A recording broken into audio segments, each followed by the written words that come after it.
Thank you. Sorry. Thank you. Okay.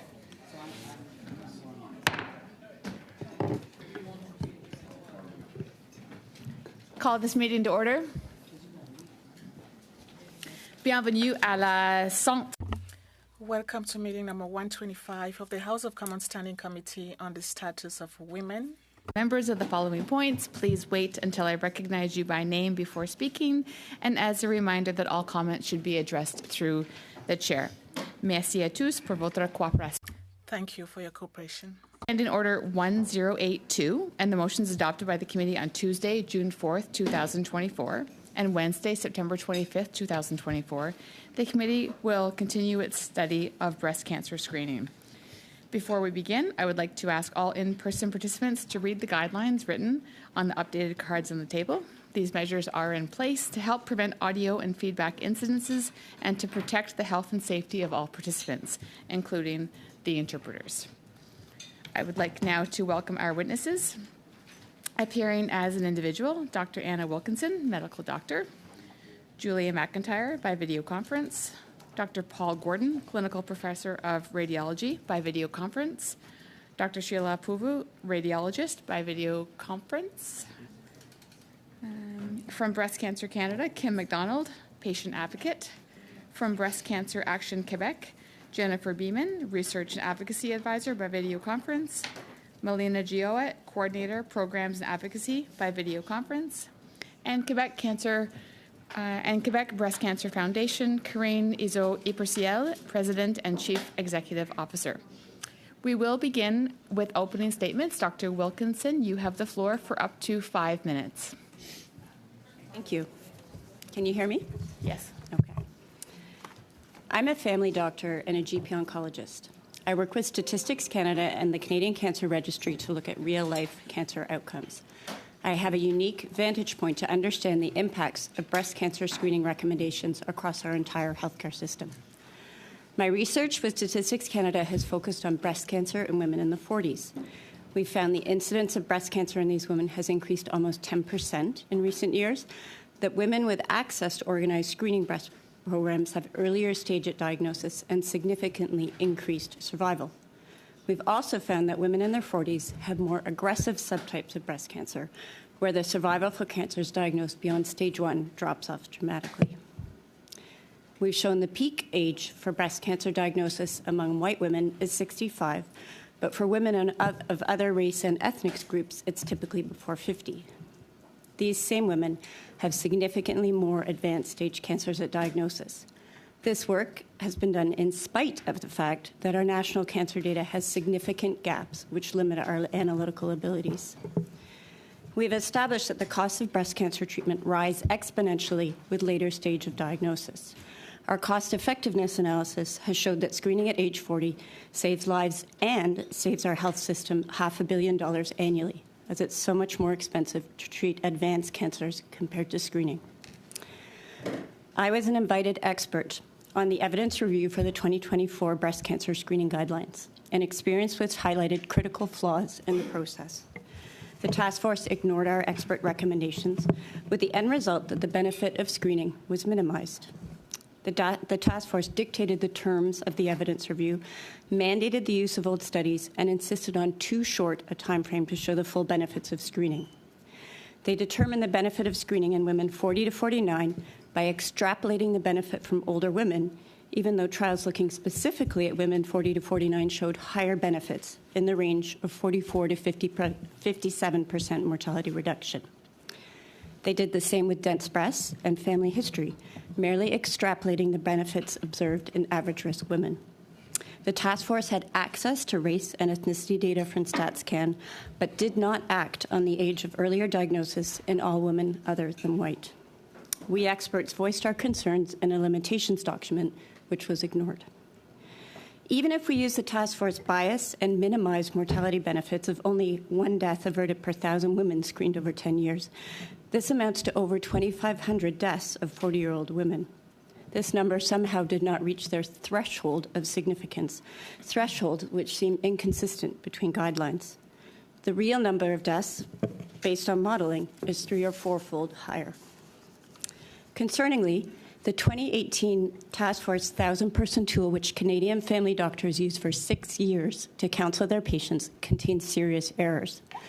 The 2018 tool notes that there were 7 cancers per 1,000 women, while the 2024 tool now states that there are 19 cancers per 1,000 women. The 2018 number was incorrect. The 2018 tool used an overdiagnosis rate of 48%, while the 2024 review found this number to be 3%. These incorrect numbers caused the 2018 tool to show a minimal benefit of screening. The task force misinformed Canadian family physicians and their patients for years with the very tools designed to facilitate shared decision-making with no apparent explanation. The task force is a venerable institution, and busy family physicians use their guidelines to inform discussions with patients. Despite provincial practices, the task force recommendations matter. They cause family physicians to dissuade patients from screening or to not even broach the topic. They create confusion, as their recommendations are often different than specialist guidelines. They create an unconscious bias that younger women don't get breast cancer. The task force drives inequities as provinces institute different programs based on their own interpretation of the evidence. Disturbingly, the issues we face with breast cancer guidelines are just the tip of the iceberg. We hear about breast cancer as there are passionate advocates placing these issues front and center. Similar, outdated, and nonsensical recommendations exist for lung and cervical cancers and in many other realms, broadly impacting women's health. We must have a transparent guideline process that is nimble, responsive, and reflects current evidence.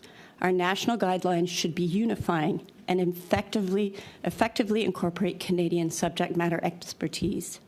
We should strive for guidelines that remove barriers to access and care, embrace an individual's autonomy to make decisions about their own health, and support equitable access to life-saving cancer screening.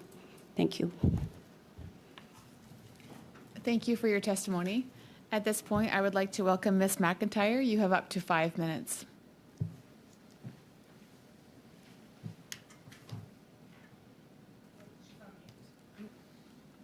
You're on mute, Ms. McIntyre. If you could start again, I'll start the time again. Thank you. Okay, sorry about that. Good morning. Thank you to the members of the committee for your efforts to protect women's health and save lives, and for the opportunity to share my story. A year ago today, I had just finished my 8th and final chemotherapy treatment and was a few days away from my 50th birthday. Ironically, the age at which I would be eligible for a screening mammogram as per the task force guidelines. I am only one of many Canadian women who has a more advanced stage of breast cancer because of the outdated and flawed task force breast cancer screening guidelines. My name is Julie McIntyre. I am a mom, a wife, a daughter, a sister, an aunt, a high school teacher, and in February 2023, I became one of the 1 in 8 women diagnosed with breast cancer. I was 49 and thought I was in good health. I ate well, exercised, was rarely sick, and had no direct family history. In January 2023, I found a lump in my breast. I periodically examine my breasts, nothing formal, just enough to know my normal. I cannot imagine if I followed the task force guidelines, which advises against self-examination, because I would not have recognized the change. I soon went to see my doctor, who sent me for both a mammogram and an ultrasound. I learned that I have category D dense breast tissue, which increased my risk for breast cancer. I had never heard of breast density and its associated risk until my diagnosis, because my first mammogram took place after finding my lump at 49. The task force recommends breast screening starting at 50, and since breast density can only be determined by a mammogram read by a radiologist, many women in their 40s, like myself, are unaware of their breast density, the increased risk it can carry for breast cancer, and the importance of additional screening. Sorry. I am very grateful to have had an ultrasound along with my mammogram because it identified an area of concern that was later biopsied. 2 weeks after the biopsy, we were given the devastating news that I had breast cancer, invasive lobular carcinoma. The first step in my treatment was surgery, a mastectomy in April 2023. What was expected to be a 2-centimeter tumor from pre-surgery imaging turned out to be 6 centimeters in size. It was 3 times larger, along with a second, much smaller tumor. This larger sized tumor placed me at a more advanced stage, and my treatment plan would now require chemotherapy.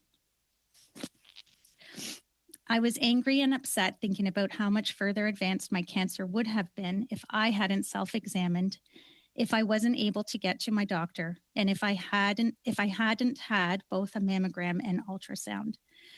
But also at the fact that if I had entered a screening program at the age of 40, been informed of my breast density, and been regularly screened, my cancer might have been caught earlier, and I would have been spared some of the harsh side effects of aggressive treatment, and most importantly to my family and I would have an overall better prognosis.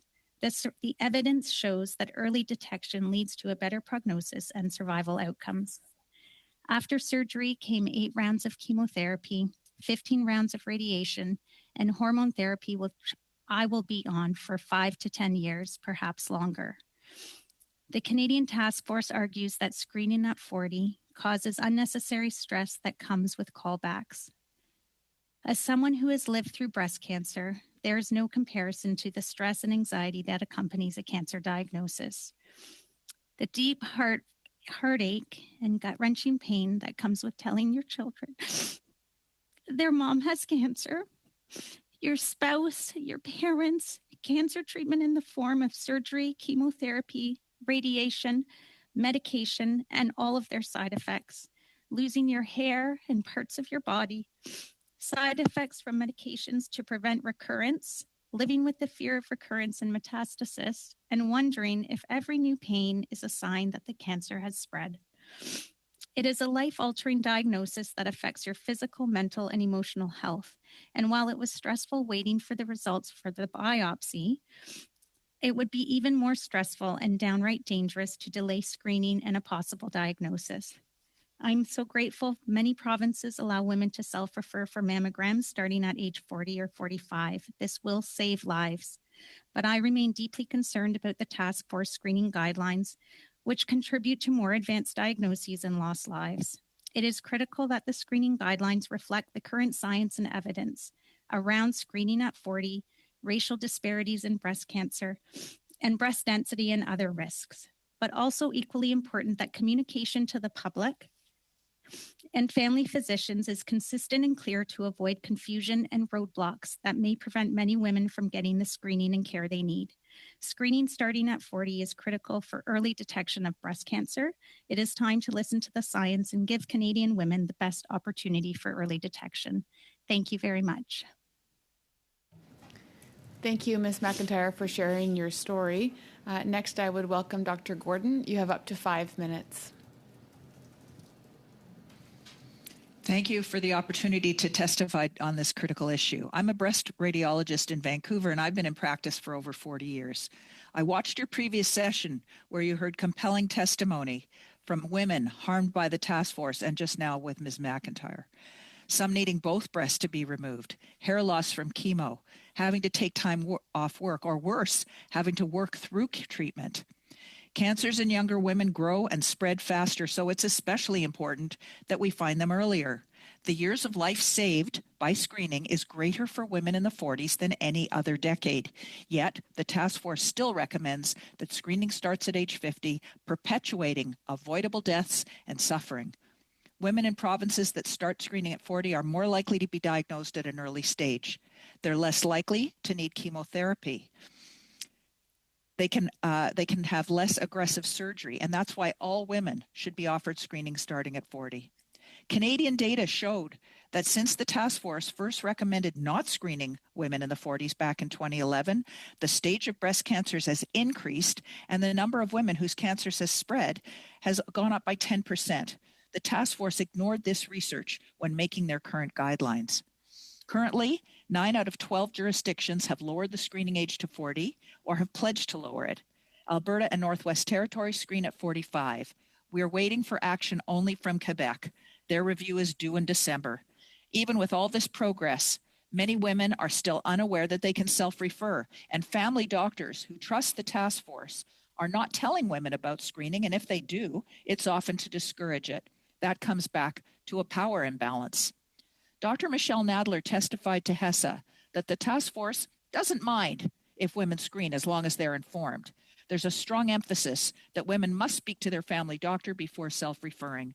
But the decision aid tool that you heard about from Dr. Wilkinson, that the task force sends to family doctors, is a one-size-fits-all. It does not allow for individual variation like ethnicity, family history, and breast density. And the only benefit that it shows is averted deaths. It doesn't include the potential to avoid harsh therapy. It overstates the risks of mammograms to doctors and wants women to decline screening as a result.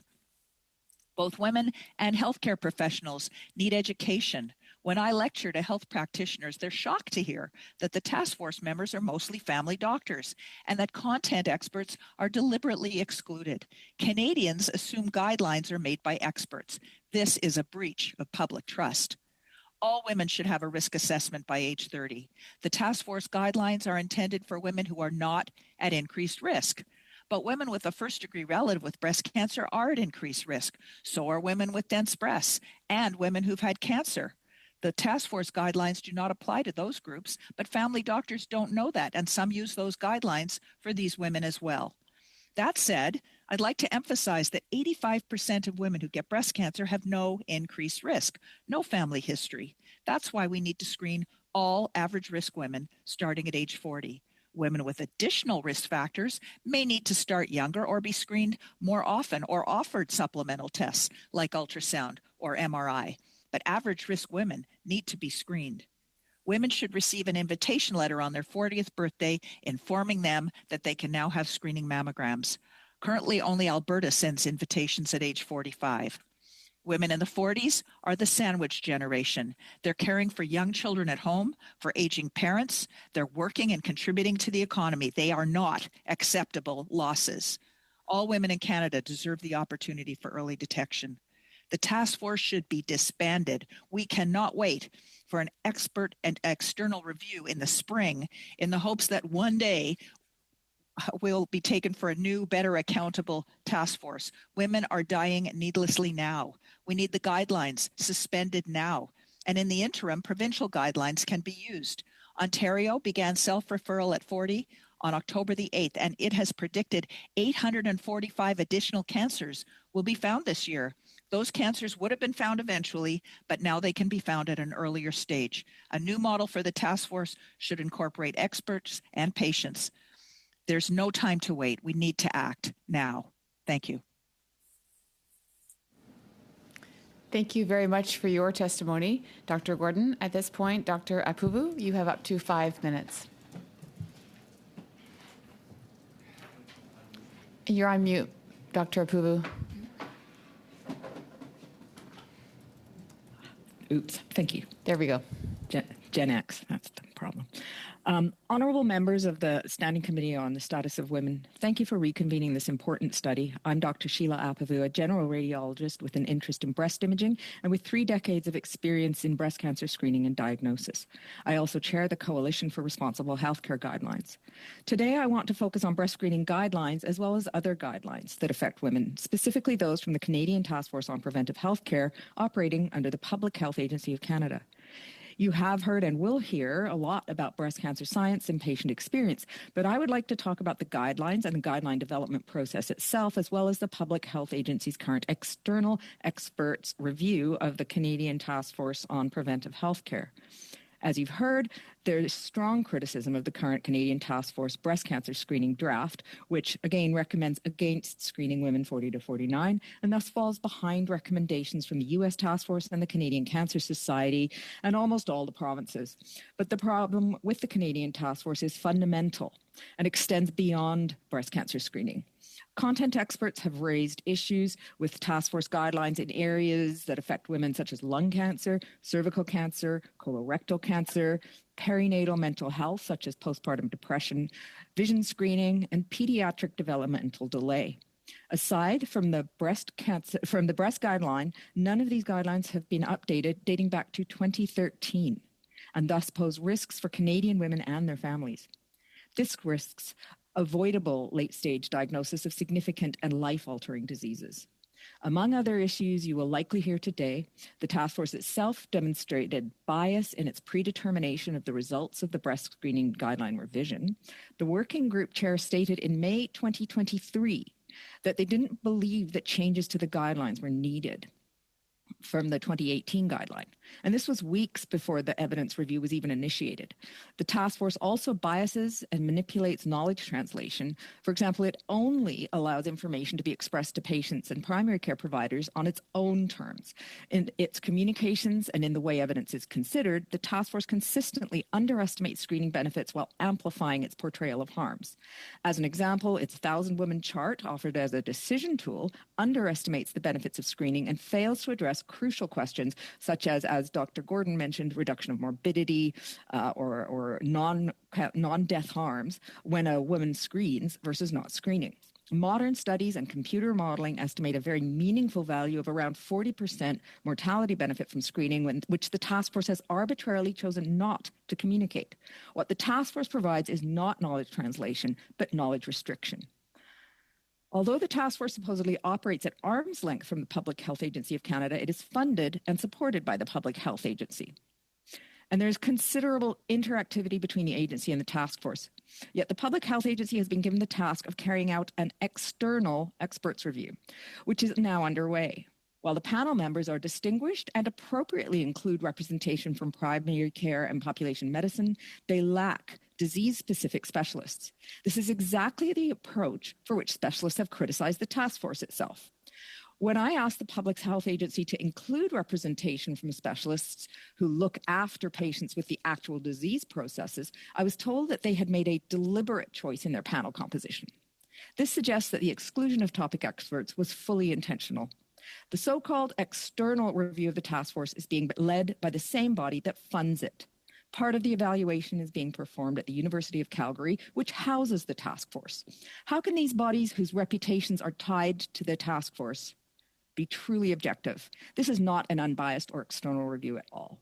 I urge the committee to recognize the fundamental flaws, bias, and lack of accountability in both the task force and the Public Health Agency of Canada's review of the task force. The breast cancer screening guidelines, as you've heard, are deeply problematic, as are multiple other guidelines. It's essential to address these broader guideline issues affecting women and their families across multiple health topics. A good start would be to put a moratorium on the current review of the task force and to place the review in the hands of a truly external and objective body and university. We must advocate for an honest and external review of the task force and the dismantling and rebuilding of the task force to ensure proper structure and oversight. In this way, we can arrive at safe, appropriate, and modern guidelines in many fields that affect women and their families. Thank you. Thank you very much. Ms. McDonald, you have the floor for up to 5 minutes. To applaud everyone who's speaking today. Thank you for the privilege to speak on a topic so important to me as a survivor and to so many Canadians impacted by breast cancer. I first want to say how shocked and disappointed I was in the task force recommendation of keeping the breast cancer screening age at 50 and how heartened I am with provinces like Ontario for lowering the age of self-referral to 40. My story is a little bit different. I was being screened every 6 months starting at age 45 because I was considered high risk. But since nothing other than cysts were found, I was unilaterally dismissed from my specialist roster after 2.5 years. In the end, it was me who noticed the lump. It was me who saw the alarming changes to my right breast as the unchecked tumor grew. I called the specialist thinking I could get in, but I was told I couldn't come back until I got another referral from my GP. My breast cancer could have been caught months earlier if I had continued to be screened, but it wasn't diagnosed until I had a tumor the size of a baseball, 10 centimeters. I was stage 2B, ER negative, HER2 positive. My cancer was aggressive, and so was my treatment. 8 rounds of chemotherapy over 16 weeks, a double mastectomy, 25 rounds of radiation, 2 surgeries to put a portacath under my skin and take it out again.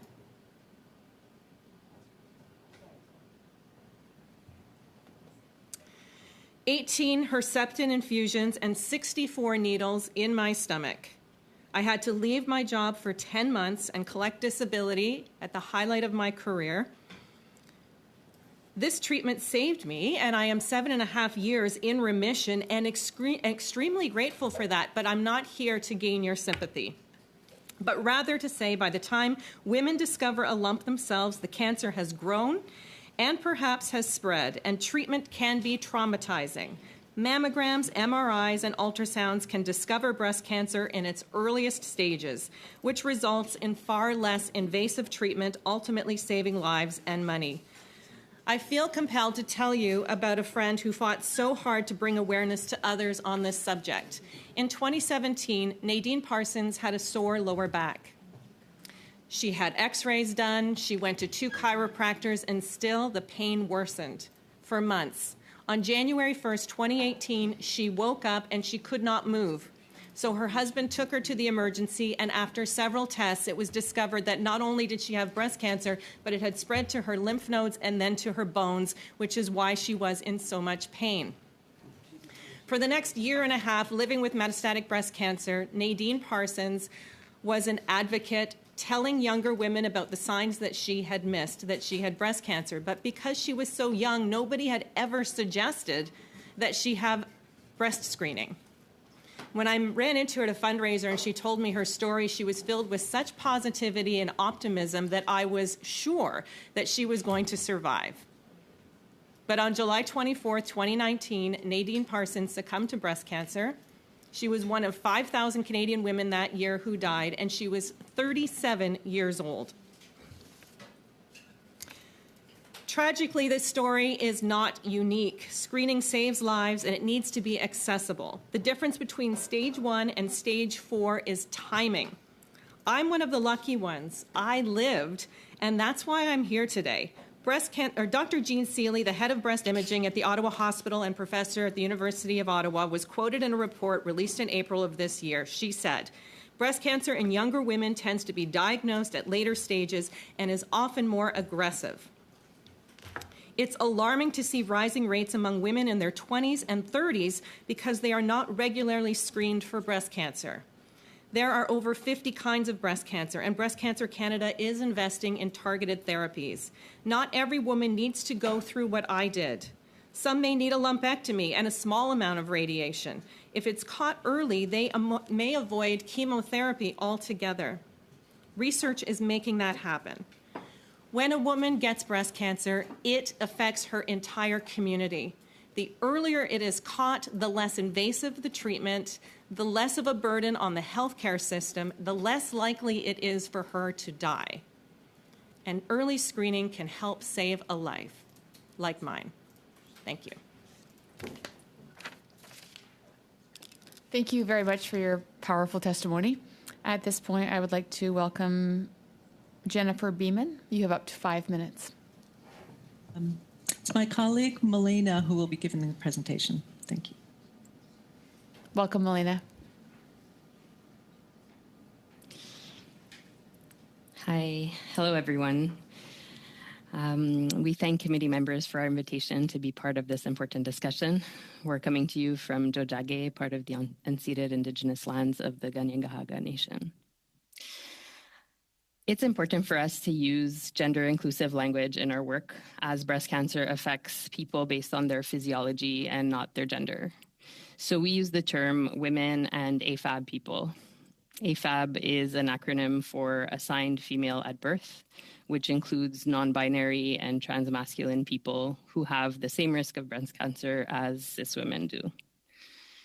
And for us, women also includes trans women who can also be at risk, increased risk of gender-affirming, with gender-affirming hormone therapy.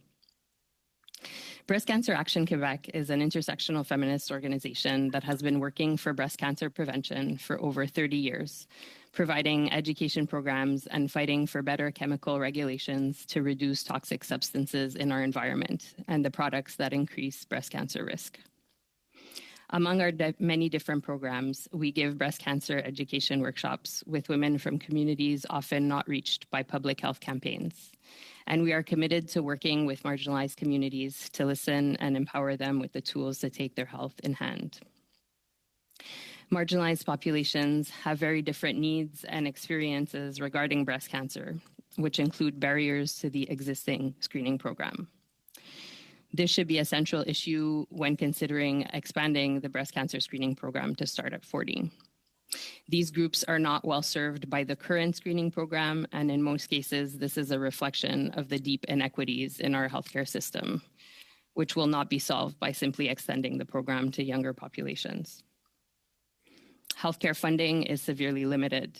Shouldn't we be putting money into increasing breast cancer education and participation in the current program first, especially considering the 50 to 74 age bracket is at the highest risk?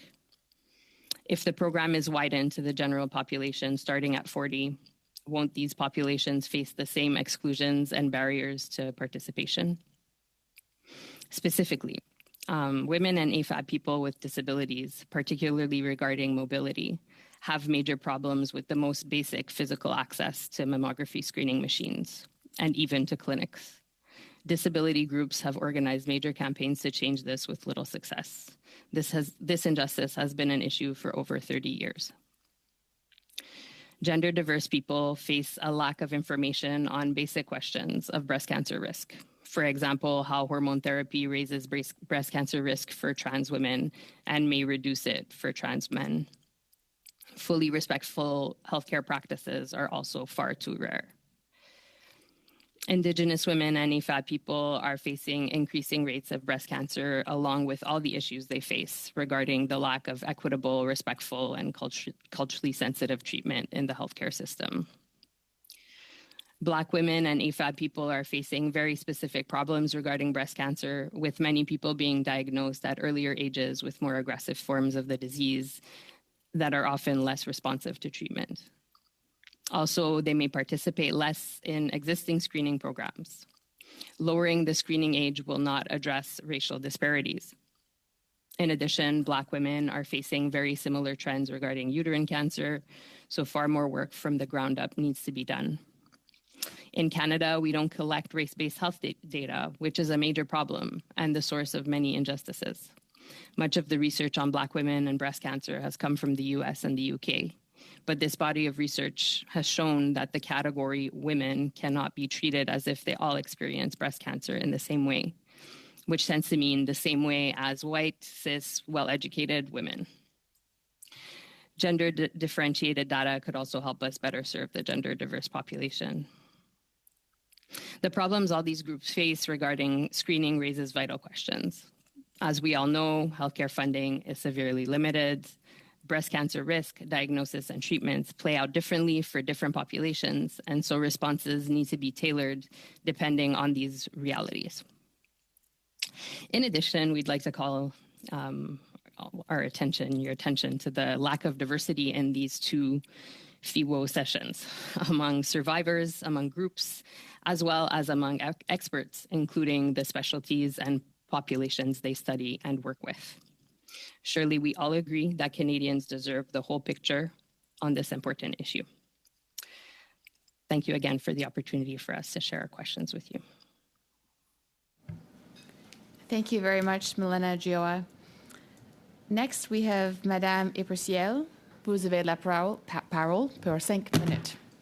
You have the floor for 5 minutes. Thank you, Madam Chair, members of the committee. For 30 years now, the Breast Cancer Foundation in Quebec has been working hard to defend patients affected by breast cancer. These contributions have been seen in scientific advances and through our innovation and research attempts, as well as through support programs and prevention. Breast cancer causes about 1,300 deaths in Quebec and remains the most frequent. Besides being one of the most frequent cancers, it most often affects the youngest. 18% of diagnoses of women are diagnosed when they are 50 years or older. And the increases in this age group is documented. screening is essential to help reduce the risk of mortality by about 41%. For these reasons, it is necessary for us to insist on the importance of early screening to save even more lives. And that is the question being asked today, the age of screening. The Quebec Breast Cancer Foundation requires women after 50 to be screened every 2 years.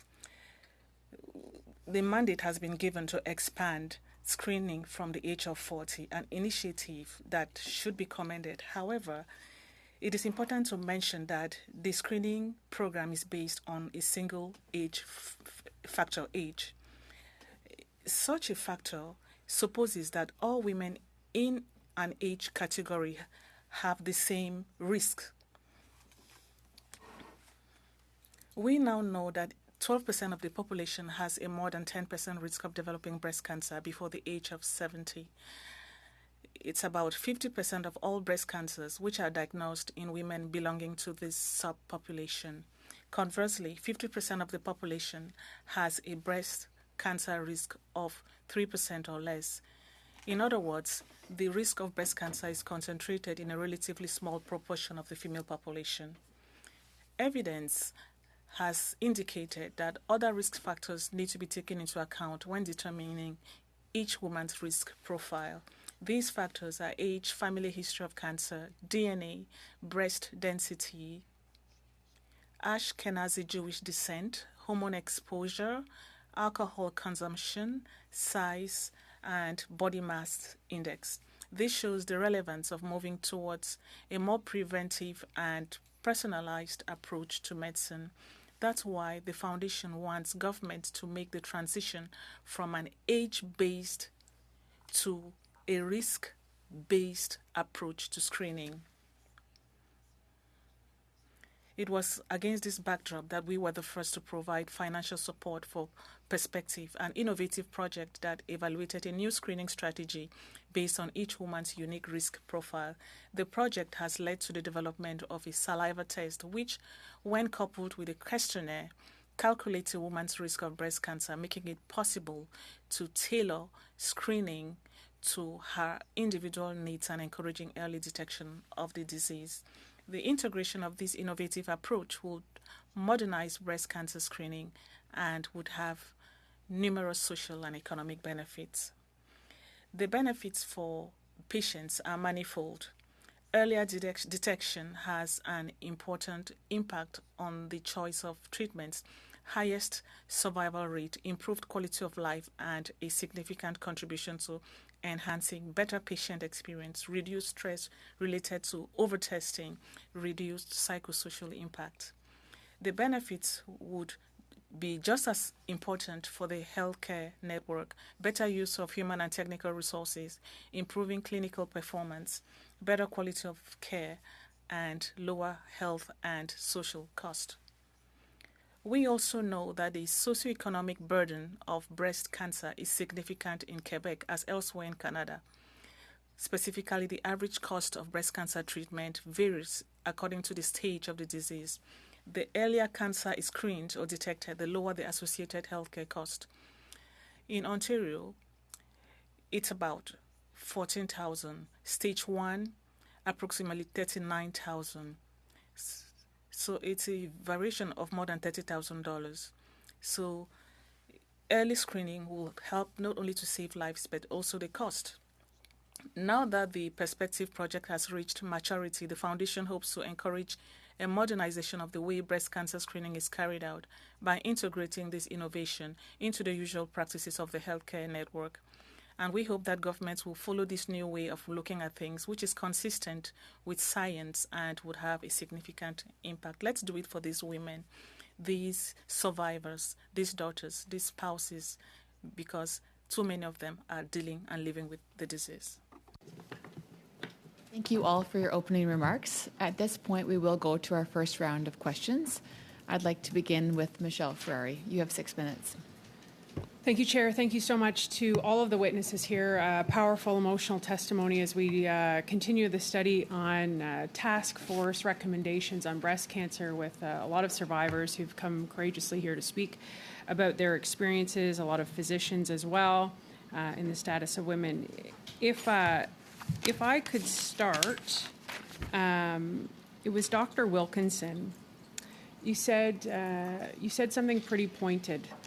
That I feel like as people have been watching this and I've been watching the feedback online, they say, well, the provincial guidelines already say 40, or you can self-refer, so what does it matter what the task force says? Can you comment on that?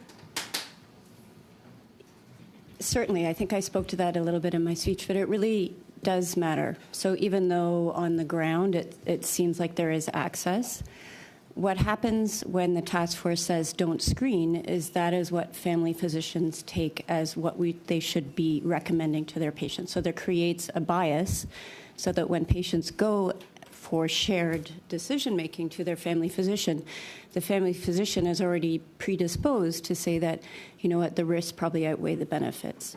And so it impacts the counseling that patients get.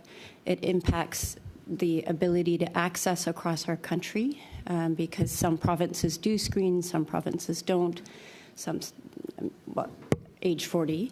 And it has far-reaching impacts in terms of the way that women see it as well. They get mixed messages, so they don't, they're not sure what to do because they hear, oh, they shouldn't screen, and then their province says they should screen. So I think we're just, even though there are provincial guidelines that say we can screen, it's really critical that we have strong national guidance for our patients, for our doctors, and for our provinces. Thank you for that clarity. One of the things that has also come up, and I'm curious about this, and we had witnesses testify this about, you know, who are the experts? Who's actually sitting on this task force? Who's actually giving this recommendation? And a lot of feedback was, you know, people who aren't in the position to give professional recommendation are doing that on the task force. But the other thing that has come up is sort of, is this task force delving into the technology and advancements we've seen in breast cancer screening and technology, the AI, the thermo ability to through heat? Has that been brought up? I guess I would open it to anybody who wants to, but I'm looking at you, Dr. Wilkinson, as a physician. You know, are they looking at these new age? Because mammography and mammograms also are a deterrent for a lot of women. It's uncomfortable. There's lots of amazing emerging technology. Is the task force willing to look at that, and as well as what's in our food? So I think there's a few questions there. So number one, about the expert involvement. The actual task force itself, the working group for this had no breast cancer experts on it. They did have experts working with them. Dr. Michelle Nadler was one of them, but she was a non-voting member. In terms of our evidence review group, we had 3 experts. However, again, we didn't have a vote, and the terms that the evidence that the review panel could pull was dictated by the working group. So even though we said, you know what, this doesn't make sense, you're looking to look at the side effects of treatment, and yet you're measuring the levels of the numbers of mastectomies, which actually in the era you were looking at was a treatment for breast cancer, not a side effect of therapy. You know, there are sort of really basic misunderstandings in terms of the way that breast cancer treatment works that allowed that skewed the way that the results came. In terms of looking at modern data, that is very difficult because the way that the evidence is acceptable is primarily randomized control trials, and those randomized control trials take a long time to complete, and they're very expensive to complete. For example, we did not fully look for dense breasts, the supplemental screening. Those trials, the randomized control trials, were not included, the dense trial, because it's only had, at the time, 1 round of screening, even though there was a second round published in 2021 that was not included. So it's this need for completed randomized control trials, which mean that we're always behind the 8 ball trying to catch up.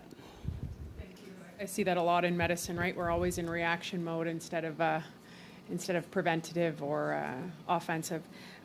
Ms. McDonald, thank you for your powerful testimony. Great to see you here. And your testimony around Nadine was really powerful. Thank you for speaking on behalf of her. I'm sure her family is very grateful for that.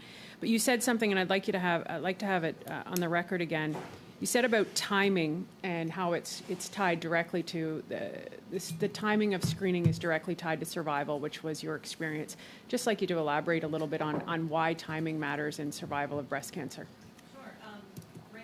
Stage 0 or stage 1, if it's found that early, which it often is in screening, you have about a 99% survival rate. By the time it gets to stage 4, we're talking about a 31% survival rate. Although that number is getting better with research and the medicine that we have now, people with metastatic breast cancer are living longer, but they cannot be cured.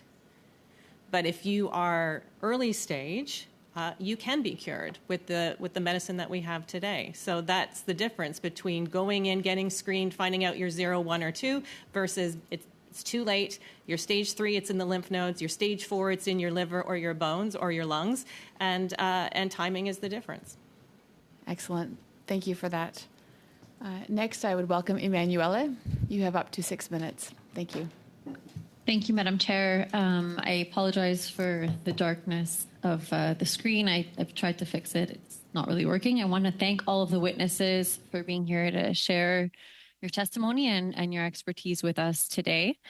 My first question is going to go to Milena.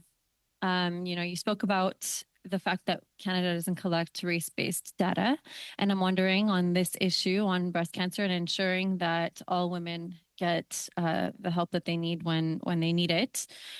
What type of data would you suggest begins to be collected? What exactly should we be looking for in that? I'll go ahead. Yeah, I can take that as we're working together. One of the big issues is how differently breast cancer plays out for different populations. And I'd just like to say that we are, it was interesting to hear the presentation from the Quebec Breast Cancer Foundation towards a more targeted approach, because that's where our understanding is going as well, specifically because different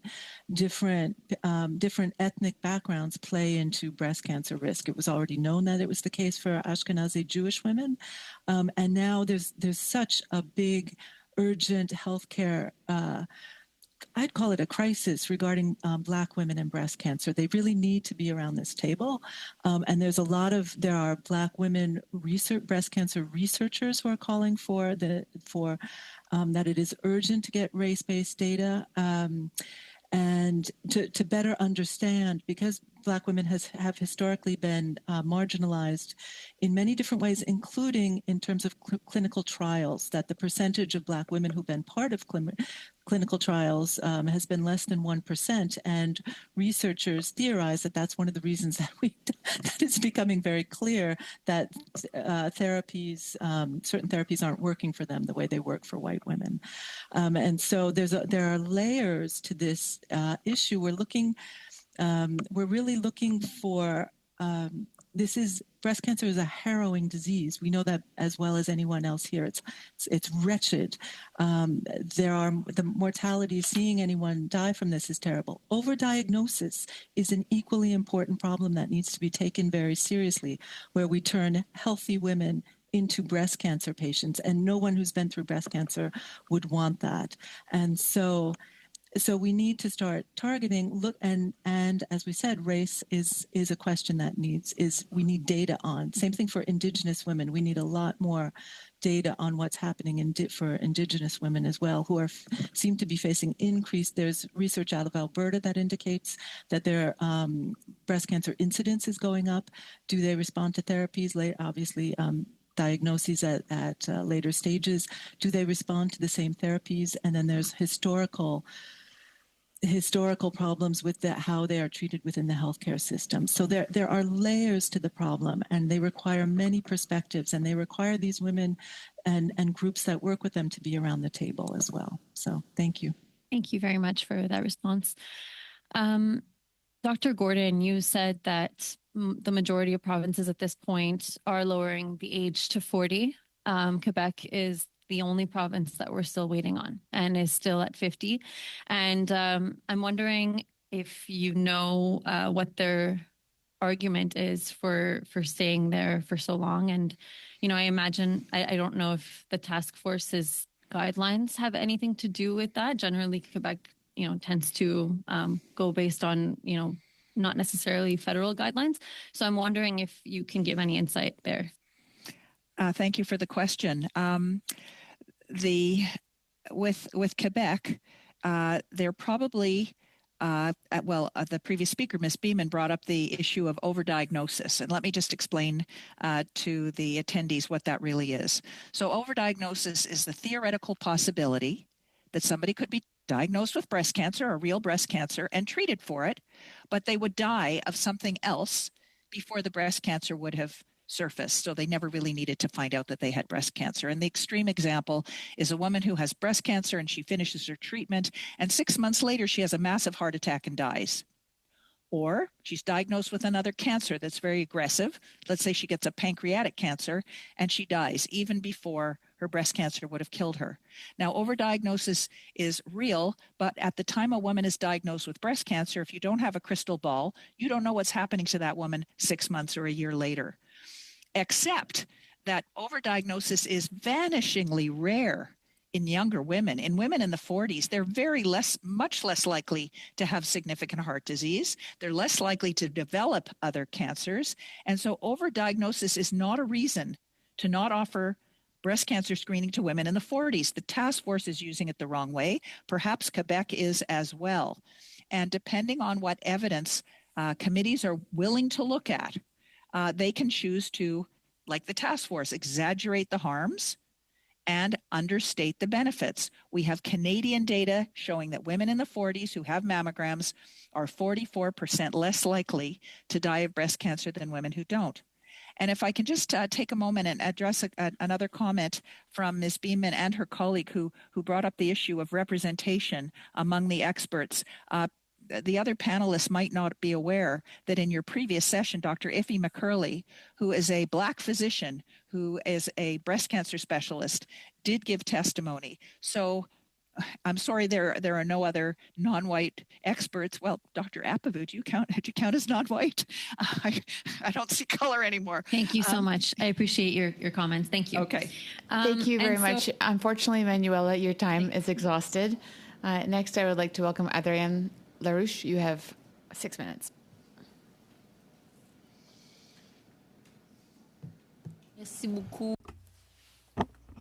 Thank you very much for your testimonies in person or online. I took down lots of notes, but there's something that I do not understand, that governments have not understood the importance of prevention instead of waiting and treating people later on. I'm wondering why they don't want people to be screened at 40. Are they afraid that they will not have the resources to cover the cost involved? Now, the figures I'm hearing are harrowing. Shouldn't we focus on prevention so we can deal with cancers that are less advanced at an earlier stage? Finally, there's an impact not only on the lives of women. Can you hear me, Ms. Wilkinson?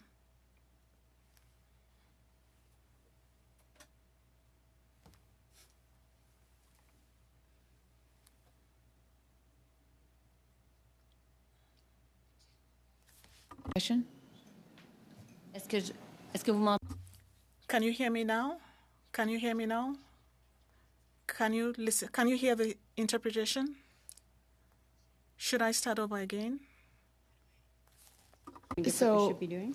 the clerk will help you. It's still, there's nothing. That's not coming through. We'll just suspend for a quick 2 minutes while this is sorting out.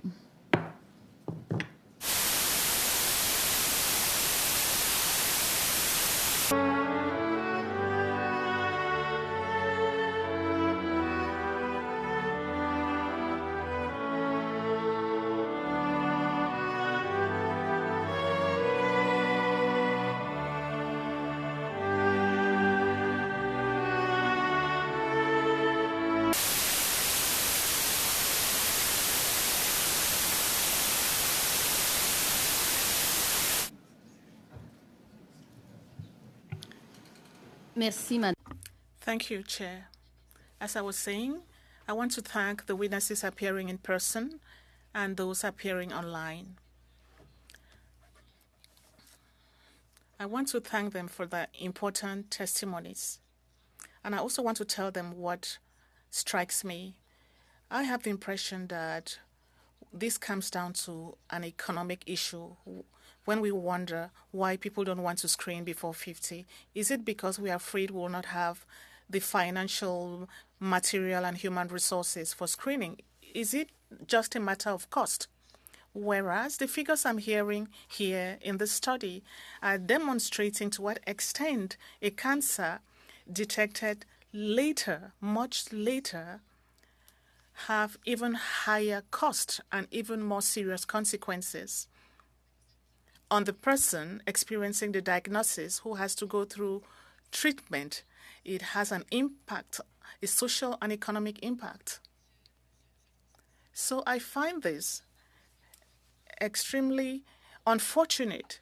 I hope we talk more about prevention, detection, and that is what I'm hoping we can focus on more in this study. Okay, let me start with Ms. Ipasiel. You have the project called Perspective, and I find it interesting that it's being expanded to other issues, screening below 40, because we've had testimonies that say that we can detect the disease earlier. So we also have to consider the improvements in research technologies that will enable us further target more at-risk groups so that we could come up with more personalized treatments as we carry out research. And we can also come up with more personalized treatment, taking into account the realities of each individual depending on the stage of their diseases. What is the perspective? Well, I would like to hear you talk about your project Perspective, called Perspective.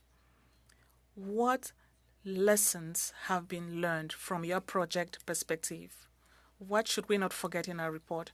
Answer: this project has been going on for 10 years, led by Professor Jean Simard at the University of Laval, Quebec. And what they did was they combined a saliva test and a questionnaire taking into account all risk factors that I mentioned. So they come up with a risk score for breast cancer that has to do with each individual. And depending on that risk score, we're able to prioritize screening depending on those who are seen to be at risk in the society. We are hoping that it's not discriminatory because it goes up to 47 years. It could go further. And it's important to know those risks because they carried out a survey amongst participants in the clinical trials, and 89% knew that they had a higher risk score.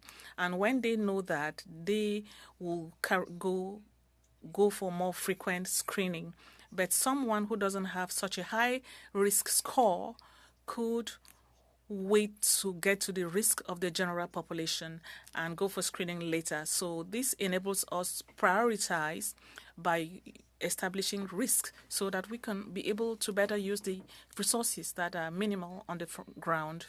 Ms. Bayman, I'll continue with you with the same idea. You said that we need to focus on the issue of disparities, including racial disparities, and that we've seen in many communities, and make sure that screening takes into account all these factors. I would like to hear what do you think about what was said by Ms. Ipesiel on her Perspective project and other risk factors. Answer: exactly. I think the approach is similar. When considering ethnic origin and race, as we've seen with women of Afro descent, researchers are beginning to identify genetic factors and predispositions for breast cancer that are similar to what has been observed in some indigenous women. And these are risk factors, and there's a movement towards more targeted screening, just as Ms. Ipesel explained. There's a whole series of risks, which could mean that we need to start earlier. There's an interesting consensus that is emerging among several specialists. I invite you to look at the analysis of the group Rethink Breast Cancer in Toronto that is working with women and people below 50 who have breast cancer, working with people with metastatic cancer, and working with marginalized groups. And their position is well thought out, and they are not in favor of screening from 40, but they opt for a more targeted approach to screening based on a whole series of risk factors. So when it comes to perspectives, they are limited. There's the age factor, and there are a number of people who are asking very legitimate questions to find out what would happen if we include those from 40 to 49 compared to other approaches. It's difficult. We are not experts. So I'm just trying to say that there are lots of experts that we should listen to on the topic, but there's a matter of ethnic origin, women of the First Nations, Black women, maybe people of other populations. So there could be specific risk factors for women. Leah, you have 6 minutes. 6 minutes. Thank you, Chair. My first question is for Melina Gioa.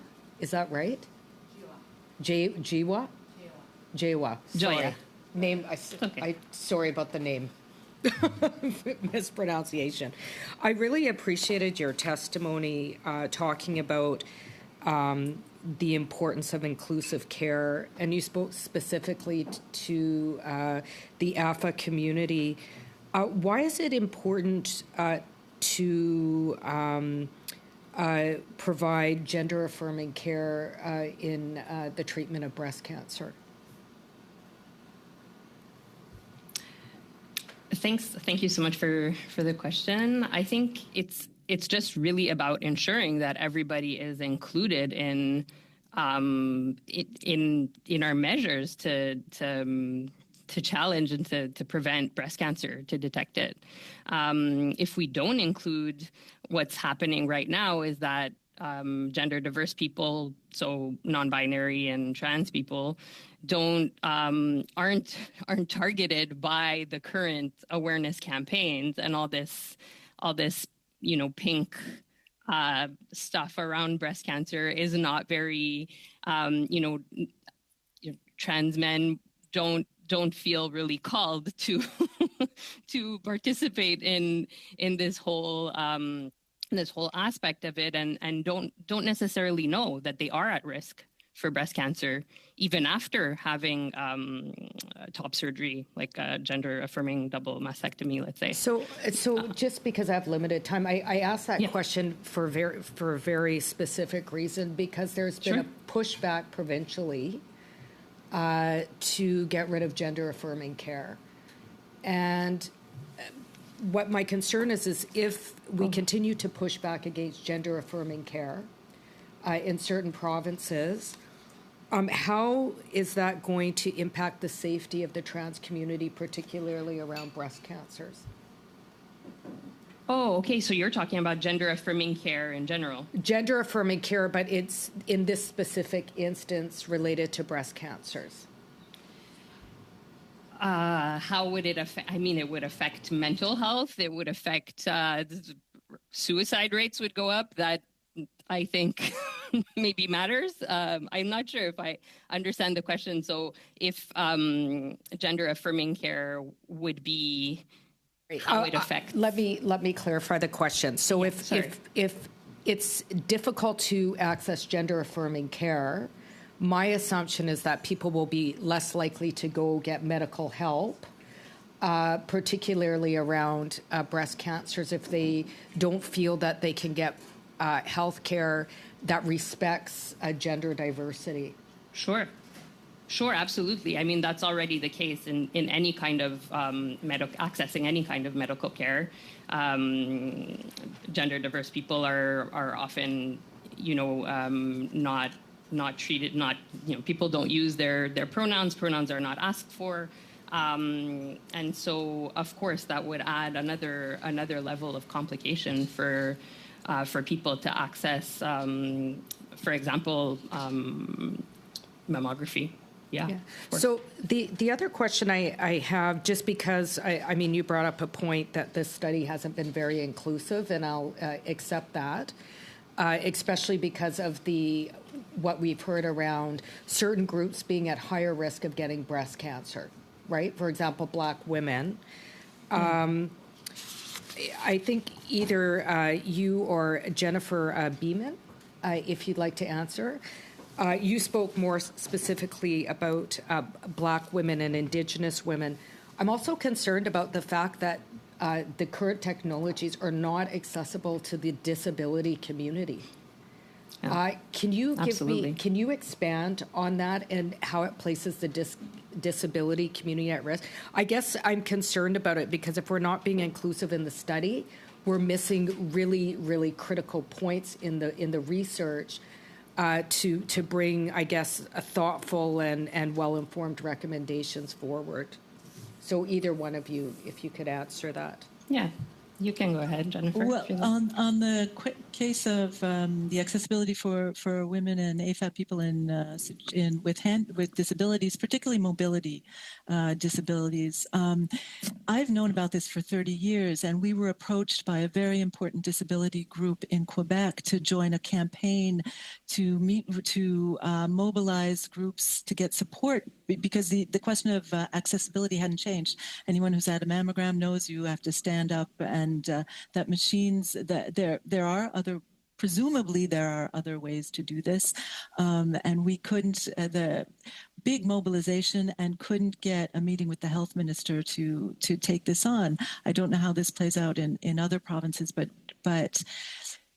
these voices need to be heard, because already there are problems of access for many people. And thank you for the question. Thank you. I guess I'm concerned because, first of all, we have a task force, it seems, that has no experts on it in the area. It's not diverse.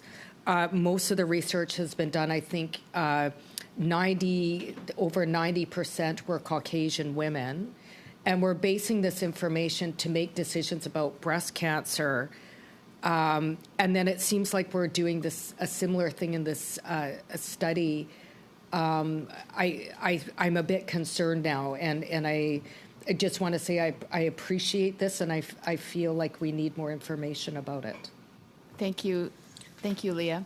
Thank you. At this point, we will begin our second round. Dominique, you have 5 minutes. Merci beaucoup, Madame la Présidente. Thank you very much, Chair. I would like to thank all those who have come to enlighten us more on breast cancer and on early detection. Thank you, Ms. Iparciel. Thank you for coming. It was very kind of you. I'm interested in the studies that you talked about, the saliva test. I understand that it's being developed at the University Teaching Hospital and provided by a doctor. How is this scientific breakthrough received? Because I know that people start early and it's different from other diagnoses. People convinced that between 40 and 49 things can be done. How is this perceived within the scientific community, by the government, by the Health Institute of Excellence in Health in Quebec?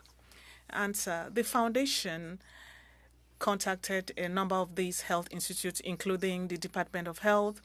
They are closely following this study because it's coming to its conclusion. The evidence will soon be published. So they are waiting for a decision to see what the next stage will be. The foundation is working hard for this to be on-the-ground clinical test so that the saliva test could be done and the questionnaire used in a pilot project to see what the impact would be outside the clinical domain, so with real people. So everyone is aware and it's being closely monitored. Question.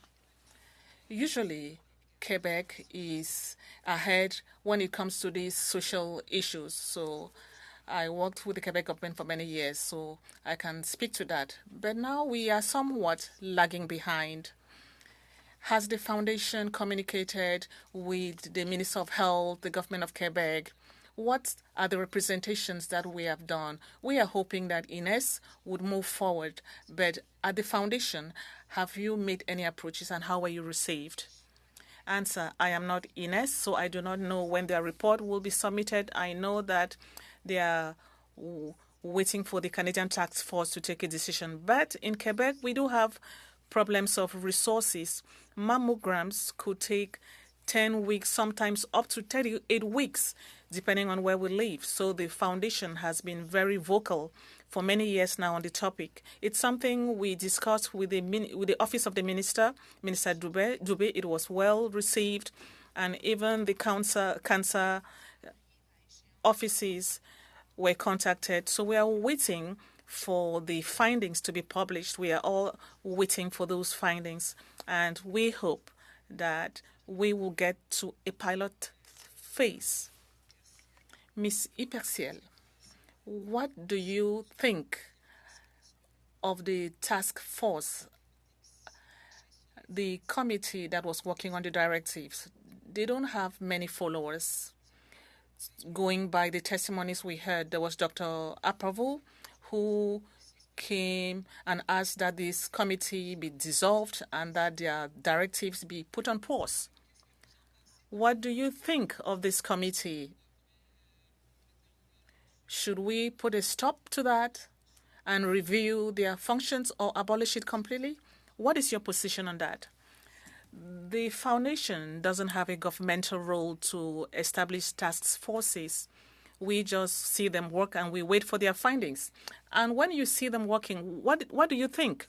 We think that science is advancing very quickly, but the task force is not going as fast as science and innovation. So it's important that we take into account all research that is going on. We know that things are going a lot faster these days. So we find it unfortunate that we always have to look behind.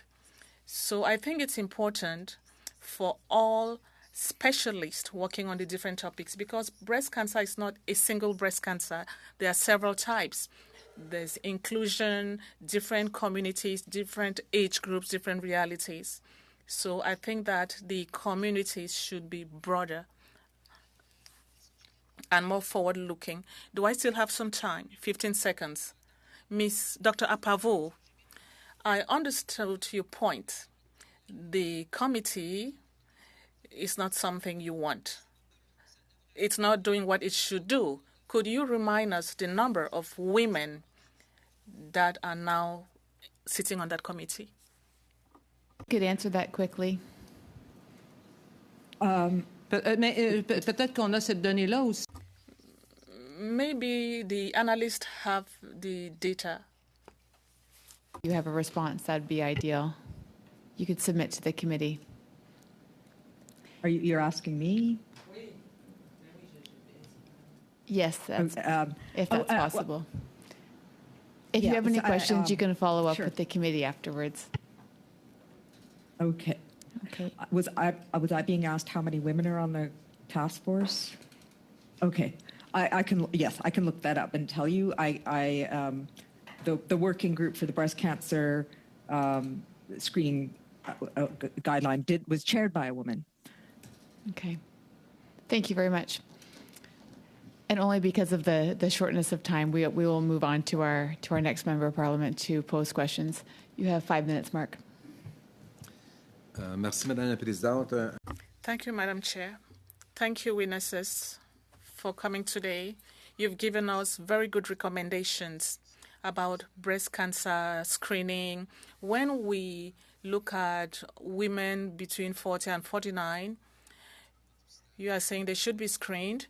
And you've also said that there are women at risk who are below the age of 40. We have also heard recommendations that women of color, indigenous women, women with specific needs, special needs, don't have the same luck to go and be screened. And from your recommendations, we do need more data. But Ms. Gordon also said we have data that the task force is not even looking at. So I hope that the task force is listening to your testimonies. I hope that the Canadian Health Agency is also listening to our recommendations today. Because I think it's appalling what the task force has done. But Dr. Gordon, you mentioned about disbanding completely the task force. So my first question will be to you, and then also to Sheila Apavu. You mentioned a moratorium on the task force guidelines and recommendations. So I'd like to hear from both of you. If that happens, what is a replacement? What is the next steps if we dismantle or put a moratorium? So Dr. Gordon, and then Sheila Apavu, please. Thank you for the question. I would like to point out to the committee that the task force was disbanded by the Liberal government in 2005, reinstituted in 2010, but with no oversight. So yes, it can be suspended. In the meantime, there are provincial guidelines that can be followed, but they need to be publicized, and women need to know that they can self-refer. Sheila? And as Dr. Gordon said, this has been done before. It can be done again. I think there are better ways to do these guidelines. As we've seen, the U.S. Task Force's model recommended screening 40 to 49. There are other guidelines. There's, National Comprehensive Cancer Network guidelines, the provincial screening guidelines. There, almost every other guideline you could sort of throw a stick at recommends screening at 40. It's just the Canadian Task Force that is entrenched with this idea that women's 40 to 49 shouldn't be screened. And I think that is a symptom of the more fundamental problems with the task force. Dr. Wilkinson, you mentioned about also the task force ignoring all the recommendations from the experts, but you also mentioned about this leads to, and the task force, you kind of said they almost did this intentionally, because now there's all provincial interpretations and it's all the guidelines are not clear. Can you expand a bit about that? The recommendations back to us as a federal committee here, what to do next? So I would love to just mention quickly data, because lots of people have been referring to data. There's data in terms of evidence, but there's also data within our Canadian Cancer Registry that we collect, because I think a part of guidelines is to be able to have some quality assessment after the fact to say, okay, what happened with these guidelines? And currently there are significant issues with our cancer registry data that prevent us from assessing what's going on. So a very basic outcome of this committee could be to say, we have no data from Quebec since 2010. So I cannot tell you what's going on in the country with breast cancer because I don't have a significant portion of our population. We don't have data from Nova Scotia from 2021-22. Our incidence data is right now up to 2019 and our mortality data 2021. And if for each cancer case we collected what is the race and ethnicity of that person, what was the density of their breast, was it screen detected or not, was this a recurrence or not, this would allow us to properly assess what's going on, because we just finished a big study on race and ethnicity in breast cancer that will be published within the next week or so. And we had a very complex linkage of census data with registry data to try and put together what is going on in our country when it could be so simple just to flag who gets what. Thank you for that. And I have 20 seconds left before the chair cuts me off. But Dr. Gordon, Dr. Wilkinson, can you, and all members, I guess, of the committee here, can you send over, because there's issues with wait times. that we haven't really addressed in the committee right now. Is there a possibility of sending some recommendations along how to address the problem, the length of time and the wait times right now across? So we have a 1 to 2 week wait time for mammograms in Ottawa right now in our region. We do not have a wait time issue for mammograms, and we have accessible mammogram units for people who are in wheelchairs. But it's not the case across the It's not the case across the country, for sure. But I'm just saying it's a very heterogeneous problem, I think. Interesting. Okay, thank you. Adrienne, you have 2.5 minutes. Merci beaucoup, Madame. Thank you very much, Chair. What you've just said, Ms. Wilkinson, is very interesting, saying that resources are available. Let me continue on that, because you seem to say that in Ottawa, the resources are there, and they're even there for people with disabilities. Ms. Iperciel, in doing research on Mr. Dubé's announcement last week about the expansion of this screening to people, of this research to people 40, there were lots of questions about resources in Quebec. Do we have resources? Let's ask the question this way. Should we make sure that there are resources instead of asking whether there are resources?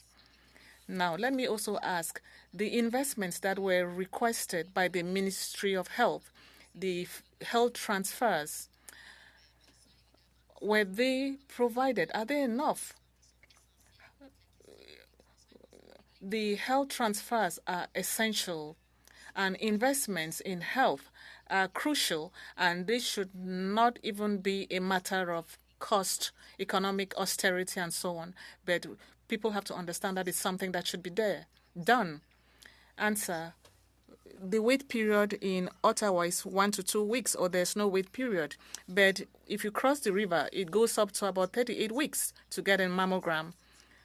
So there's a shortage of about 700 technicians, and people working across the bridge are better paid. Minister Dubé answered a question that was asked him at the beginning of the summer. Training is also a program. It's also a problem. If people cannot take training, they have to go elsewhere. But imagine women who have kids. It's more complicated because you find many women in this field.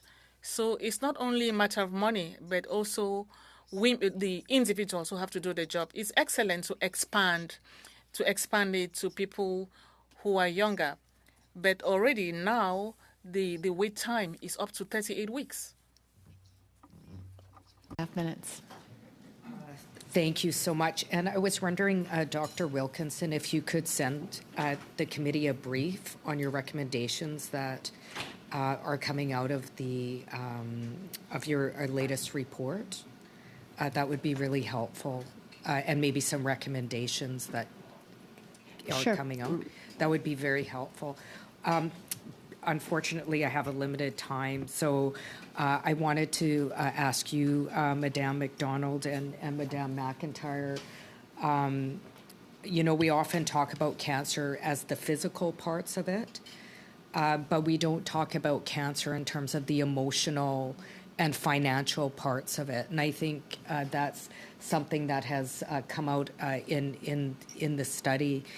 One of the reasons I put forward a bill for a guaranteed livable basic income, because you just never know what's going to happen in life, and people need to live with dignity, you know, including those that are experiencing life-changing health incidents. So I'm wondering if you could briefly, if both of you very briefly could just, and I feel terrible because of the time, give maybe one suggestion on where the system is lacking in terms of financial or socio-emotional supports for people struggling with cancer. We'll start with you, Madame McDonald, and then we'll go to you, Madame McIntyre. I'll speak to the mental health aspect of it, and I just want to say that mental health is as important and is as impacted as physical health when it comes to breast cancer. And I think that, you know, if I were to make a recommendation, is that women or anyone who's going through breast cancer be assigned a therapist, have it be part of the treatment, because I think it's just as important as all the doctors and all the specialists that we see. I think that it would benefit patients greatly to have a social worker or a therapist as part of the treatment. Madame McIntyre? Yes, thank you for the question. I was fortunate enough to be able to take a leave from work, but I know not everybody is able to do so, and the financial losses can be significant. So I do think that that's important to consider, and that there are supports for people in place that they don't necessarily have to seek out, because when you're going through a cancer diagnosis, you are dealing with so much. For me, mentally, I was in survivor mode, looking at each treatment one step at a time, one day at a time, dealing with side effects, etc. And what I've noticed is that I put the emotional aspect on hold, as subconsciously, to be honest. And now that I am finished my active treatment, I am trying to deal with a lot of the emotions that, that will continue to affect me. So social workers and therapists are very, very important. But again, we can't expect everyone to have to seek out those people. So as Mrs. McDonald said, that should be available. It is available in the hospitals, but you do have to make an appointment or try to navigate the system. So some kind of healthcare coordinator that could help patients with that would be very helpful. Thank you very much for that. Next, I'd like to welcome Michelle Rumpel-Garner. You have 5 minutes. Thank you, Chair. So given that this, I know that this topic has been studied at the Health Committee, I'd like to direct my questions more around a gender lens or a gender approach to some of these recommendations. So I know that the task force had suggested that self-referral for women under 50 was something that could be an option. At the same time, I think it's a well-established fact that women have to advocate differently for their own care than men do. And then you start getting into different issues based on, different ethnicities, demographics, location in the country. So given that, I guess I'll start with Dr. Apavu, and then I'll go to Dr. Wilkinson. Did the task force consider the difficulties or the barriers that women face in self-advocacy, even women in privileged positions, in making that recommendation? And if not, what would you recommend to this committee in that regard, as it pertains to self-referral? Dr. Apavu. Thank you for the question. I think the guidelines themselves are separate from provincial guidelines and rules around self-referral. For example, in some provinces, even dating years back, women were allowed to self-refer at 40. In my own province, until October 2022, the women were allowed to self-refer at 50 only, and then in October it moved down to 45. Now, those provincial clinical practice guidelines and rules are affected by the task force recommendations. So I would say indirectly, there is a strong influence on provincial clinical practice guidelines and thus patient access. I'm not sure if that more clearly or more directly is, I am a woman in a position of privilege. I have never been accused of not being able to speak my mind or advocate for anything. For example, I don't have a primary care physician. Once a month, I have to eat an entire bottle of Aleve to deal with my menstrual cramps. And when I go to a doctor, they just say, well, maybe you're anxious, or, I'm like, well, I'm incapacitated. Don't you think that there's something wrong? Well, it could just be that you're getting older. And this is me. I was a federal cabinet minister. So if I'm being gaslit, I can't imagine somebody who does not have my experience in self-advocacy. So I guess what I'm asking is, was the aspect of medical gaslighting or just the lack of ability, that bias in taking women's health seriously, particularly in family physician's office, the first point of referral, did the task force actually take that seriously? Like how can you self-refer if we already have that bias that we're dealing with? And what should this committee be recommending to address that gap? Go ahead, Dr. Wilkinson. And so when we did our race and ethnicity study, we gave that information to the task force. And what that study has found, that is coming out shortly, is that all race and ethnicities other than white have a much earlier peak onset. So that means that 41% of cases of breast cancer in Korean women are diagnosed before the age of 50. A third of breast cancer cases are diagnosed before the age of 50 in Arab women, in Black women, in First Nations women, you name it. So I think if we're talking about restricting access, if you have a task force guideline that says you have to go and have a discussion with someone, you have to have the resources to, first of all, know that, to, second of all, seek someone out, advocate for yourself if that physician has been told, actually, no, you shouldn't do that. So you're completely skewing this away from people who actually need access the most. So just with the time I have left, because I agree, and I've done a lot of work with primary care networks in Alberta in a different life. When one of the recommendations that you would give to the committee to consider that medical bias that is, quantifiably at present for women, would you recommend that be taken into consideration when thinking about any sort of guideline that could relate to self-referral? Thank you. Thank you, Michelle. Next, we have Sonia. You have 5 minutes. Thank you, Madam Chair.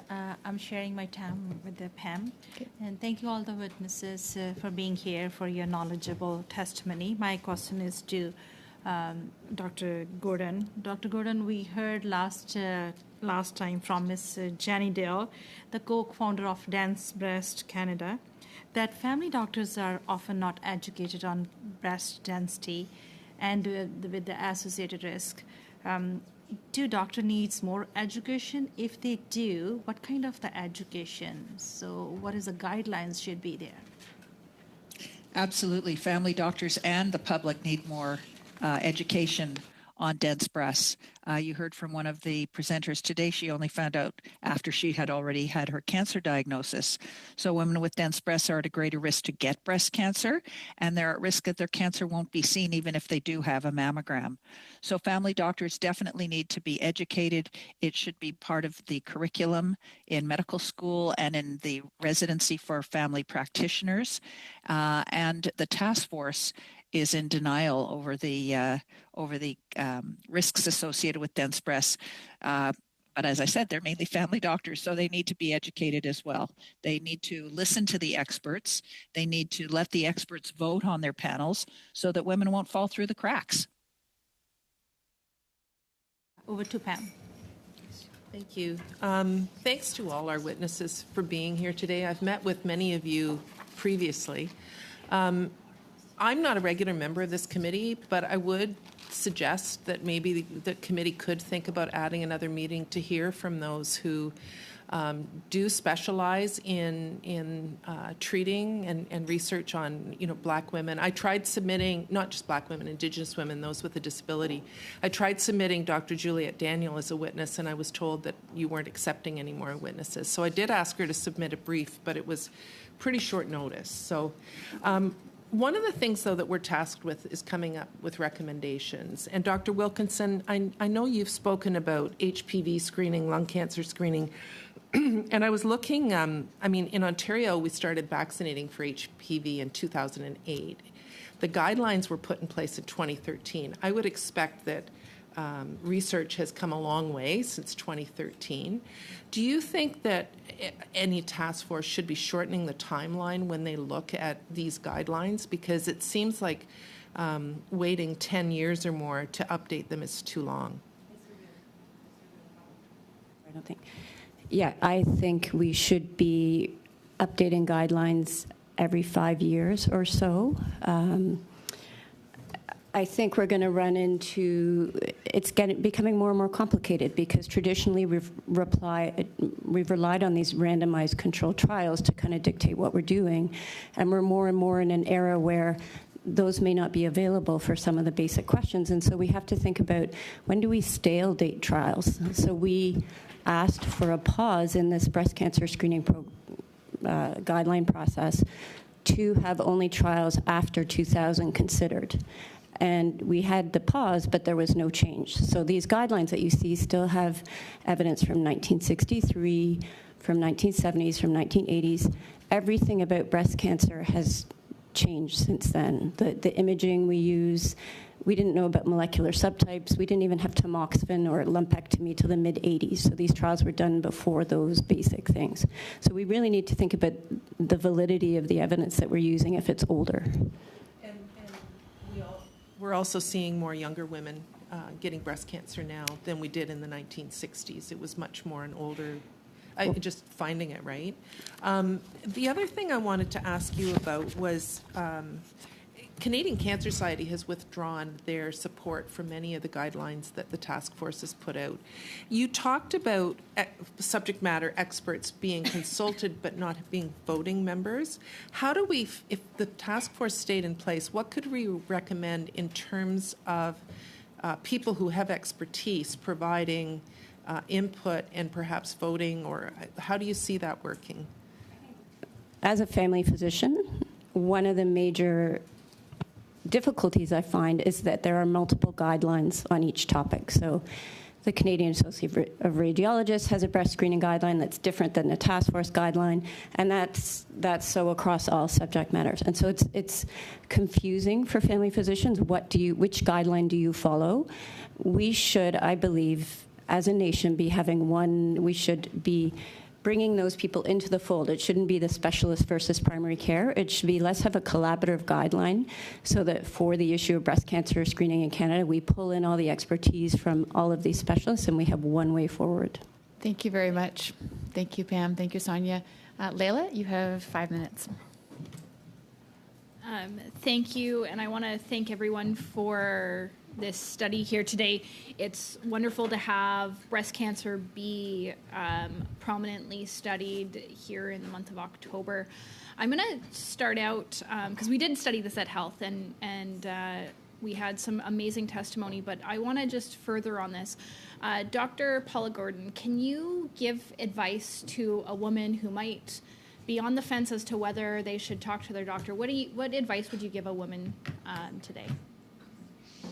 That's a really good question because we know that family doctors are provided with a decision tool that understates the benefits and exaggerates the harms, and it's almost designed to discourage women from having screening. My advice would be go have your mammogram at age 40. And yes, it's going to be a little uncomfortable, and don't book the test for when you're premenstrual because that's when breasts are the most tender. But let's make it the best we can for your first time, maybe even take a Tylenol an hour before the test.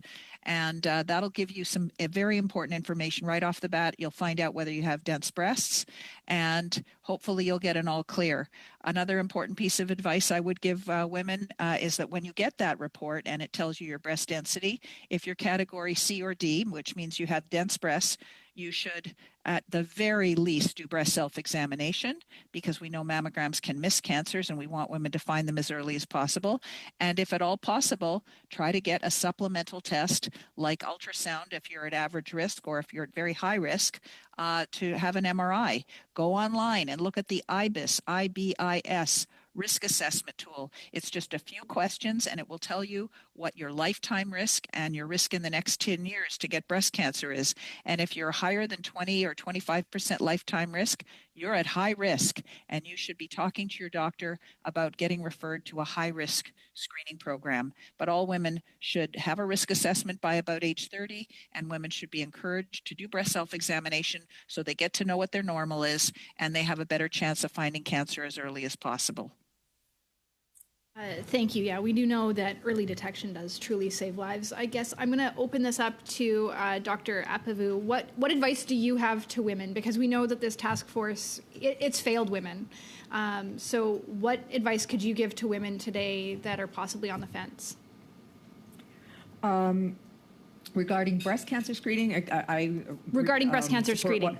Because right now we can skip past them. We have a captive audience. So what advice do you want women to know? Do that risk assessment between the ages of 25 and 30 so that you know before it's too late if you're at higher likelihood of getting cancer even in your 30s. As we've heard today, there are a significant number of women who do get breast cancer in their 30s. So find out your risk before you get, you find out in the wrong way. And as Dr. Gordon says, screen.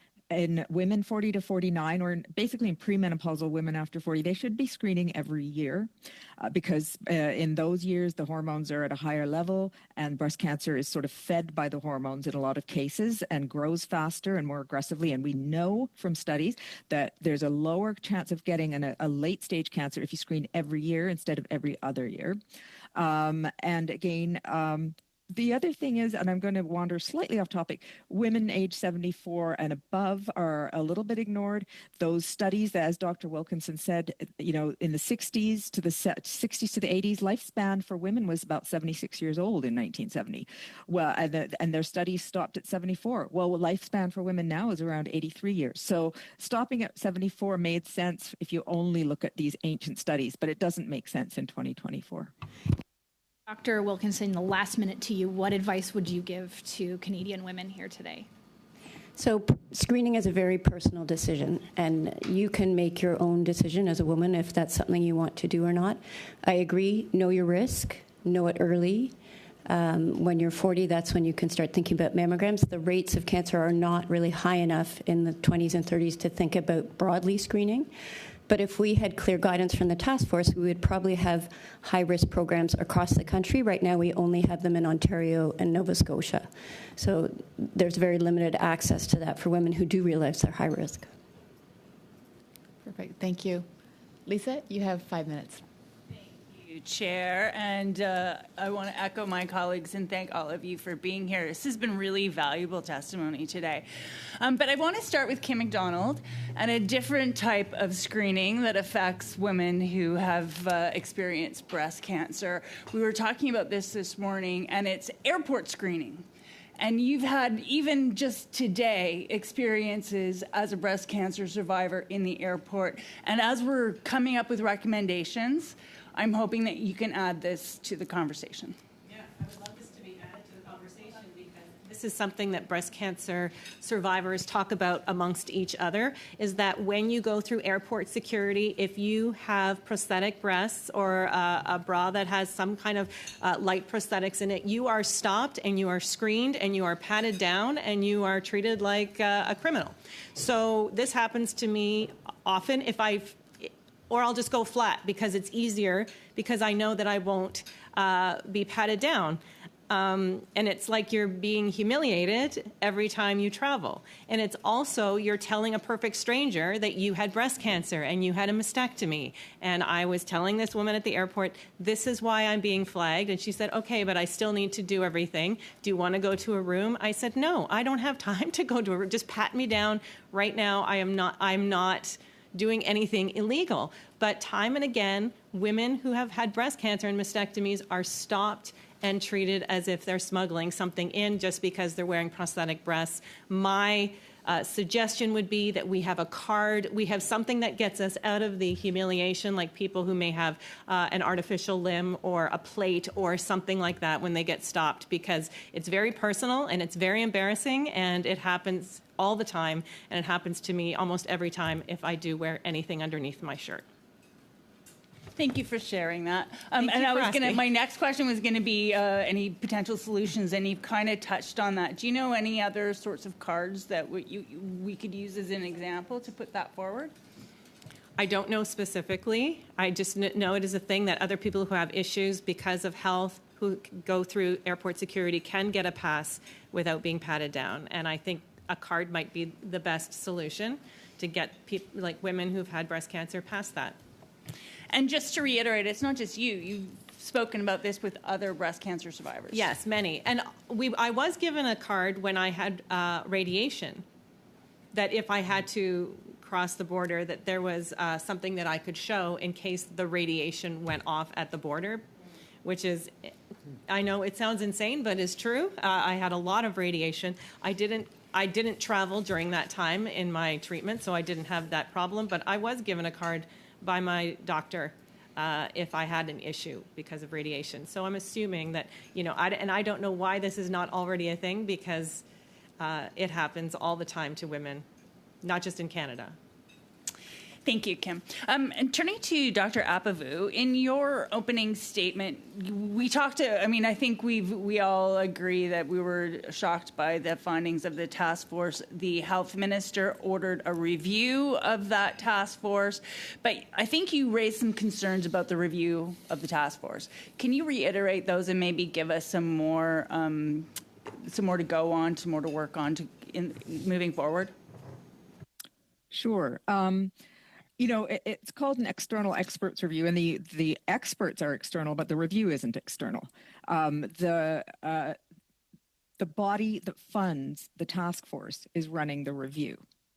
And there's a massive conflict of interest there. Who wants to look bad? The Public Health Agency of Canada has done an audit of the task force in 2022, and really didn't address fundamental problems like the lack of experts. It was really not satisfactory, and we can see that they've chosen deliberately to exclude any representation from the specialists that are involved in actual treatment of these diseases. The evaluation, the university evaluation, is from University of Calgary, which houses the task force. So again, the university is not going to want to look bad. They should really have an external university doing the review. Somebody like the chief science advisor should be supervising this and overseeing it, or perhaps, it may be out of the purview, but I think something like or analogous to the integrity commissioner. This should really be an external review. Putting the fox in charge of the chickens. Thank you. And just if you have just a couple seconds, Dr. Gordon, you also raised this. You said content experts are being deliberately excluded. I'm getting that you think that they should be included in any task force. Yes, thank you. Excellent. Thank you, Lisa. Next, Adrienne, you have 2.5 minutes. Merci beaucoup, Madame. Thank you very much, Chair.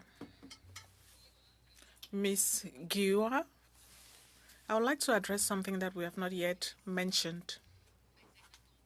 Well, it was really addressed because we are wondering about the young people we see around us being affected by aggressive cancers at very young ages. So I would like to hear what you think about. What is your group looking into environmental factors, and how can we explain some of the observations we are making young women who are being affected by more aggressive cancers? Answer. Thank you. Jennifer, if you don't mind, you can answer. It's a real problem for our group, and that's why we talked about hormones that are being emitted through estrogen.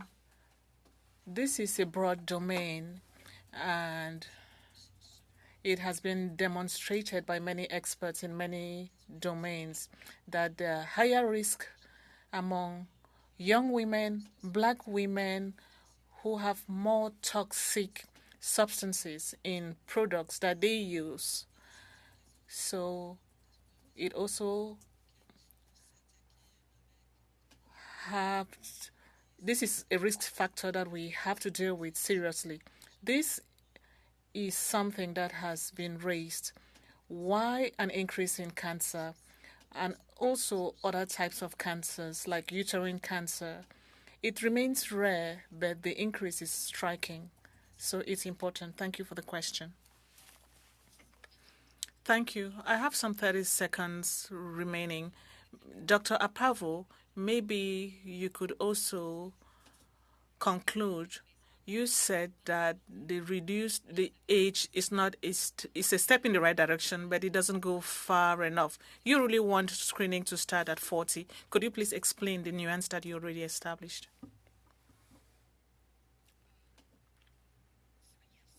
Well, I mean, screening should be initiated at age 40. It should be annual. It should be annual from 40 to 50, and preferably during the premenopausal years while the hormone levels are higher. And that is for women at average risk. For women at elevated risk of getting, especially if they've got a young relative, especially a first-degree relative like a mother or sister who had breast cancer in the premenopausal years, they should be starting screening about 10 years earlier than the age of diagnosis of their first-degree relative. So if their mother had breast cancer at 45, they should actually be getting into screening at age 35. And and again, over 70, over 74, it depends on the health of the woman. But 70 is the new 50. We're still young in our 70s. So thank you very much. As long as you're young, that's good. Thank you. Lastly, Leah Gazan, you have 2.5 minutes. Thank you so much, Chair. As we've gone through the study, I just find everything shocking and horrifying, and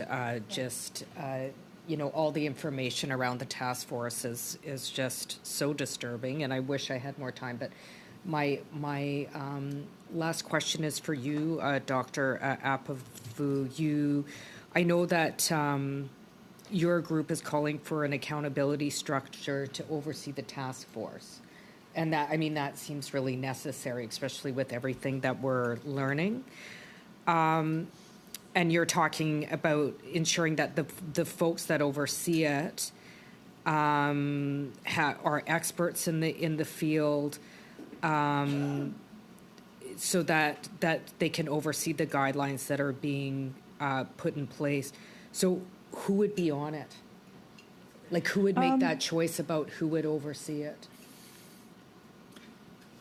Well, I think the panels themselves should include and potentially be chaired or co-chaired by content experts. And I think that's actually probably an assumption most people have until they learn otherwise. Most people assume that the panel of experts writing the guidelines include experts in the sciences that are specific to the topics. So, for example, a breast screening guideline should be chaired by somebody who has breast cancer expertise, as well as family medicine and methodologists or statisticians. But I think overall, right now, there's no accountability for the task force or its guidelines. So they can write a guideline, for example, the cervix guideline that was done in 2013, that was very regressive. Gynecologists already knew HPV screening was the wave of the future. They recommended against it. There is absolutely no way to change that guideline. That guideline still stands. It was outdated in 2013 when it was published. It's 2024 and it's still there. Why? There's nobody to say this needs to go, or this needs to be revised now, or let's replace it with a different guideline, perhaps from a different jurisdiction, such as a province or a different country. So there's just nothing we're just stymied when it comes to trying to fix or change any of the task force guidelines, and that is directly due to a lack of accountability. And so that's why I say that this task force needs to be replaced, because maybe I'm wrong, but maybe I don't see a way forward to getting accountability unless the entire structure is changed. Thank you, Leah. Does that answer? You had 5 seconds, so I stole it. Oh. Wow, that's rare. Okay. That I don't talk long. On behalf of the committee, I would certainly like to thank all of your witnesses for your testimony today. And is the committee in agreement to adjourn the meeting? Thank you.